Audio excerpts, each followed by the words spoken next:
시청자 여러분, JTBC 뉴스룸을 시작하겠습니다. 조국 법무장관 일가와 관련된 수사를 하고 있는 검찰이 어제 조 장관의 아들을 비공개로 불러서 조사했습니다. 검찰은 조 장관의 아들의 서울대 인턴 증명서가 허위일 가능성이 있다고 보고 발급 과정 등을 조사한 것으로 알려졌습니다. 지난 주말에 조 장관의 딸에 이어서 두 자녀를 모두 조사한 만큼 이젠 부인 정경심 교수에 대한 소환 조사도 임박한 것으로 보입니다. 특히 정 교수에 대해서는 사실상 공개 소환하기로 했습니다. 먼저 검찰 연결하겠습니다. 김민관 기자, 결국 자녀들을 모두 조사한 셈이군요. 네, 그렇습니다. 어제 오전 10시에 시작된 조 장관 아들에 대한 조사는 16시간 동안 이어진 것으로 전해졌습니다. 아들 조 씨는 한영외고에 재학 중이던 지난 2013년 7월과 8월 서울대 공익인권법센터에서 인턴을 할 예정이라는 인턴 예정증명서를 인턴 기간 시작 전 발급받았습니다.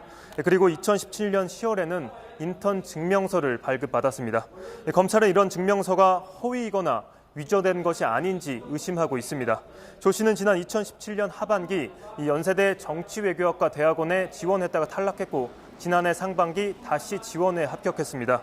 검찰은 위조된 서울대 인턴 증명서가 연세대 대학원 입시에 활용됐을 가능성을 염두에 두고 있습니다. 자, 이런 문제들을 확인하기 위해서 검찰이 지난 23일에 연세대 대학원을 압수수색한 바 있습니다. 그런데 연세대 대학원에서는 조 씨 것을 포함해서 그 이전의 4년치 면접평가 점수표가 전부 분실된 상태다 이렇게 밝혔다면서요? 네, 그렇습니다. 연세대는 조 씨가 지원에 합격한 2018년 상반기를 포함해 2015년부터 2018년까지 4년간 면접 채점표가 사라진 상태라고 밝혔습니다. 다만 총점을 기록해 놓은 채점표는 보관해 온 상태라며 이 부분은 검찰이 압수수색 과정에서 가지고 갔다고 밝혔습니다. 이 분실 이유에 대해선 정확한 원인을 조사 중이라고 밝혔습니다. 검찰은 해당 자료의 분실 경위 등을 조사할 계획입니다. 부인 정경심 교수는 오늘 페이스북을 통해서 억울한 심경을 밝혔다고 했습니다. 어떤 내용들입니까? 네, 정 교수는 아들과 딸이 검찰에 잇따라 소환돼 억울하다는 심정을 밝혔습니다. 공교롭게도 아들이 소환된 어제가 딸의 생일이었다며 가족들이 모두 모여 밥 한 끼를 하지 못했다며 이렇게 침통한 심경을 드러내기도 했습니다. 그러면서 정 교수는 검찰 조사를 받고 온 아들이 이 검찰 조서를 읽어보니 제가 나쁜 놈으로 살아온 게 되어 있었다고 말했다며 피눈물이 난다고도 했습니다. 또한 딸은 검찰 조사 과정에서 이 부산대 성적과 유급 운운하는 부분에서 이 서글픔을 느껴 눈물을 터뜨렸다고도 했습니다. 자신도 카메라와 기자들에 둘러싸여 살게 된 지 50일이 지나간다며 이 덫에 걸린 쥐와 같은 신세라며 자신을 표현하기도 했습니다. 아무튼 이 때문인지 가족에 대한 수사가 너무 과하다 이런 비판도 나오고 있다면서요?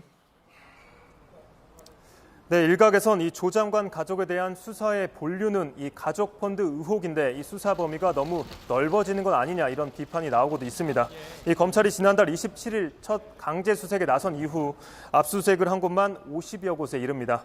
이 청문회 전후로 가족 펀드와 웅동학원 관련 소송 문제 등이 나왔는데 이 딸의 입시 문제에 이어 아들까지 조사하는 건 너무 과한 것 아니냐 이런 비판이 나오고 있는 겁니다.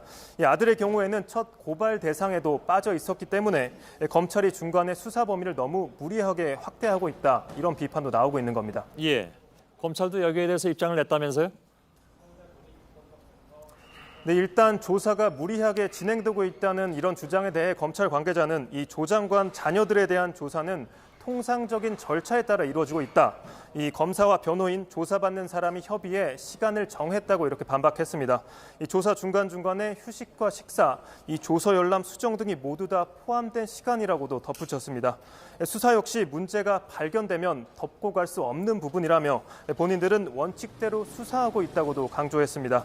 또 최근 자택 압수수색에 대한 비판과 관련해서도 모든 절차를 적법하게 처리했으며 수사 착수 시점이 지난달 27일로 한 달밖에 지나지 않았다며 이 고소고발 내용이 다양해서 관련 사건들에 발부된 압수수색 영장을 적법하게 집행하고 있다고 반박했습니다.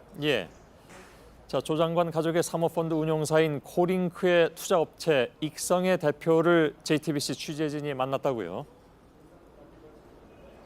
네, 익성의 대표 이모 씨는 검찰 조사 직전 저희 취재진과 만나 자신은 코링크와 이 조범동 씨의 피해자일 뿐이라고 주장했습니다.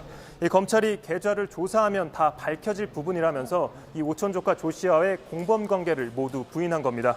이 검찰은 현재 조 씨가 우회 상장, 즉 비상장 회사가 상장 회사를 통해 증권시장에 들어가는 방법을 통해서 차익을 내기 위해 이 코링크를 설립한 것으로 보고 조사를 진행 중입니다. 예, 김민관 기자가 전해드렸습니다.